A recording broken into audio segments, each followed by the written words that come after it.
Jesucristo, el Verbo viviente, es el único medio de salvación.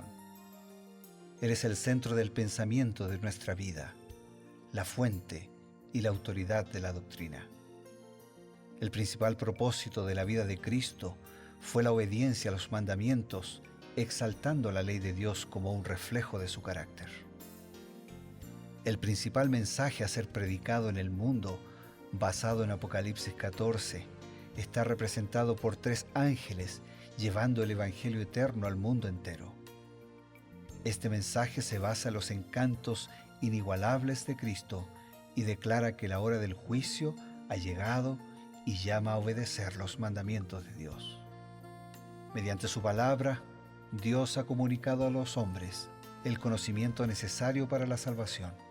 Las Santas Escrituras deben ser aceptadas como dotadas de autoridad absoluta y como revelación infalible de su voluntad.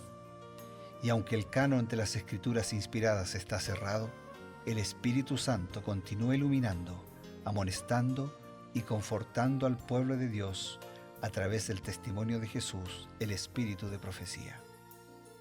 El camino a la vida se traza a través de un camino angosto que debe ser recorrido con confianza a las promesas que Dios dejó a hombres y mujeres fieles que dedicaron sus vidas hasta la muerte por el Evangelio eterno. Los fundadores de la Iglesia soñaron con el día en que la revelación sería una realidad en sus vidas. Miraron con los ojos de la fe a aquel día glorioso cuando finalmente la promesa sería cumplida en la venida magistral de Jesucristo a esta tierra para recompensar a cada uno según sea su obra.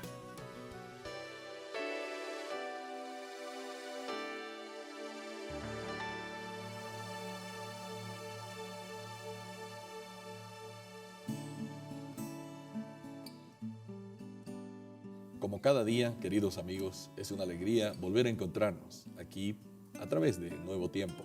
Su programa Creed en sus profetas está listo para ofrecerles el consejo inspirado de la palabra de Dios y también del espíritu de profecía. Cada cita que extraemos de este consejo es edificante, es motivador y también nos ayuda en nuestra caminata diaria. Para este diálogo, para esta reflexión, nos acompaña el pastor Bruno Razo. ¿Qué tal, Ever? Un gusto siempre estar juntos y el gusto es mayor porque nos encontramos para meditar, para reflexionar, para compartir la lectura de pensamientos y escritos de Elena de White sobre cada capítulo de la Biblia. Hoy iniciamos el primer libro de Reyes, capítulo 1, y vamos a buscar esas lecciones que podamos aplicar a nuestra vida de hoy. Sin duda. Y la verdad es que hay muchas lecciones interesantes que podríamos extraer de este capítulo. Un capítulo que nuevamente vuelve hacia la historia a veces un poco triste de David y sus hijos. Aparentemente David, que era un buen rey, un buen gobernante, no había sido tal vez tan buen padre, posiblemente un poco permisivo. Sus hijos, varios de ellos intentando usurpar el trono del rey David, de su propio padre, en vida, ¿no? Parece que ellos ya querían asegurarse el trono. Cuando lo tendrían después, ¿no? Lo tendrían después, ¿no? Uno de estos casos fue Adonías. Adonías era uno de los hijos mayores de David y bueno, él pensaba, a mí me corresponde el trono. Ya se conocía que Dios había elegido a Salomón para suceder a su padre. Sin embargo, Adonías aspiraba al trono, pero la evaluación de Dios respecto a este hombre difería de la propia evaluación de él mismo hacia su persona. ¿Qué nos dice el espíritu de profecía al respecto? En el libro Patriarcas y Profetas, Elena de White escribió lo siguiente: el que ahora aspiraba al trono era Adonía, hombre de hermoso parecer en su persona y porte, pero sin principios de ninguna clase y temerario. En su juventud se le había sometido a muy poca restricción y disciplina, pues su padre nunca lo había reprendido diciéndole ¿por qué haces esto? Ahora se rebeló contra la autoridad de Dios que había designado a Salomón como sucesor de David en el trono, tanto por sus dotes naturales como por su carácter religioso. Salomón estaba mejor capacitado que su hermano mayor para desempeñar el cargo de soberano de Israel. No obstante, aunque la elección de Dios había sido indicada claramente, Adonía no dejó de encontrar adherentes. Joab, aunque culpable de muchos crímenes, había sido hasta entonces leal al trono, pero ahora se unió a la conspiración contra Salomón, como también lo hizo Abiatar el sacerdote.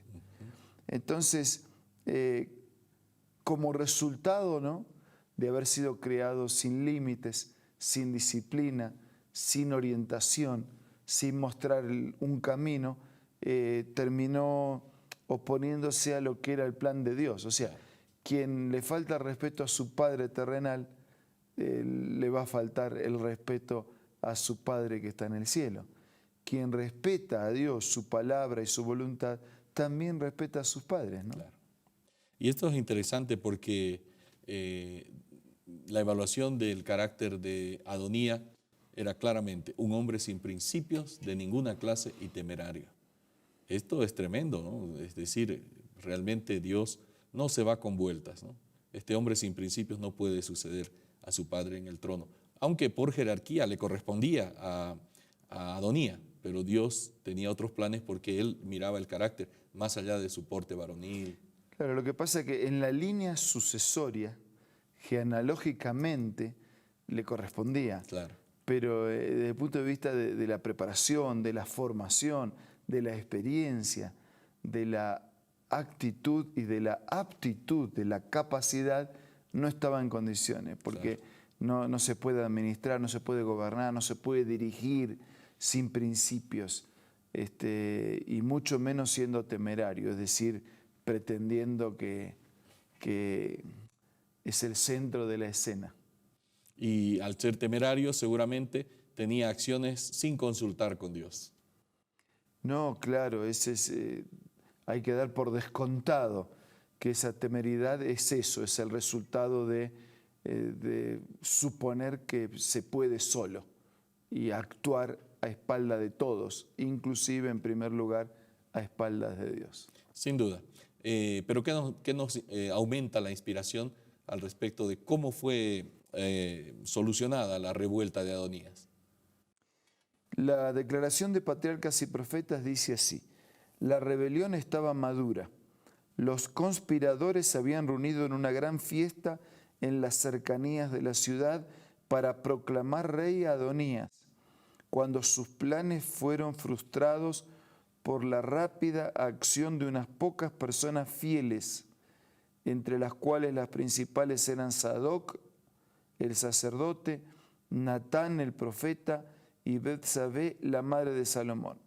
Estas personas presentaron al rey cómo iban las cosas y le recordaron la instrucción divina de que Salomón debería sucederle en el trono. David abdicó inmediatamente en favor de Salomón, quien fue enseguida ungido y proclamado rey. O sea, la rebelión, la conspiración, el equipo paralelo, el ministerio a las sombras, ¿no?, un gobierno en segunda línea, nunca funciona, nunca funciona. Tarde o temprano genera dificultades para todos y por supuesto genera dolores de cabeza, dolor, sufrimiento, angustia para quienes participan. Y aquí la rebelión estaba en su punto de clímax, ya los conspiradores se habían reunido para festejar. No hay que gritar los goles antes de hacerlo, ¿no? Claro. Se habían reunido para festejar en las cercanías de la ciudad para proclamar rey a Adonía, pero unas poquitas personas frustraron esa acción de conspiración. Me llama la atención que Elena White presenta frases así tan paradigmáticas. Dice que estos planes equivocados, porque no eran planes originados en la mente de Dios, fueron frustrados y Dios usa, dice, a estas personas fieles, unas pocas personas, realizando una rápida acción estratégica. Detectan el mal, avisan al rey y proveen una salida. Es interesante, ¿no? que cuando Dios actúa, ¿no? Dios siempre ha tenido a lo largo de la Biblia un remanente, ¿no? Siempre hay un grupo que muchas veces es pequeño, que se mantiene de su parte, de su lado. Y la lealtad, la fidelidad, lo correcto, siempre termina triunfando. Puede demorar un poco más. Puede el mal ganar alguna lucha, alguna batalla, pero la guerra definitiva será ganada por el bien. Y puede ser que algunos de nuestros amigos sientan, ¿no?, que la vida les ha golpeado duro, que en algunas cosas la vida y algunos de esa vida conspiran contra su salud, contra su familia, contra su bienestar. Pero yo les digo, si usted aún sintiéndose poco, ¿no?, puede confiar en Dios, puede recurrir a Él, puede depender de Él, puede permitir que su soberanía actúe plenamente en su vida, entonces esté tranquilo y esté seguro que tarde o temprano conspiración, rebelión o pecado tendrá su punto final y quien depende del Señor termina siendo victorioso. Así es, pastor. Nosotros vemos cómo la Biblia va mostrando, va presentando, como bien lo dijo, gente que bajo la conducción divina ofrece consejo oportuno al gobernante, al líder, y bajo ese consejo inspirado por Dios, el líder puede proceder con sabiduría y solucionar un problema que se veía ya en las puertas, ¿no? Sí, lo importante es tener un corazón sensible para dejarse usar por Dios, y lo importante es aceptar la indicación de Dios para la vida. Qué bueno, amigos, tener un corazón sensible para aceptar los consejos de Dios. Tenemos un consejo importante y enseguida volvemos. Hola, hoy vamos a leer una cita acerca de la verdadera educación. La verdadera educación significa más que la prosecución de un determinado curso de estudio. Significa más que una preparación para la vida actual. Abarca todo el ser y todo el periodo de la existencia accesible al hombre. Es el desarrollo armonioso de las facultades físicas, mentales y espirituales. Prepara al estudiante para el gozo de servir en este mundo y para un gozo superior proporcionado por un servicio más amplio en el mundo venidero. Esta cita puedes encontrarla en el libro La Educación, escrito por Elena G. de White. Te invito a que pueda ser parte de tu biblioteca personal. Adquiérelo visitando ahora mismo la página www.aces.com.ar o también visita una iglesia adventista del séptimo día más próximo del lugar donde tú te encuentres. También puedes descargar la aplicación Elena G. de White del App Store o del Play Store.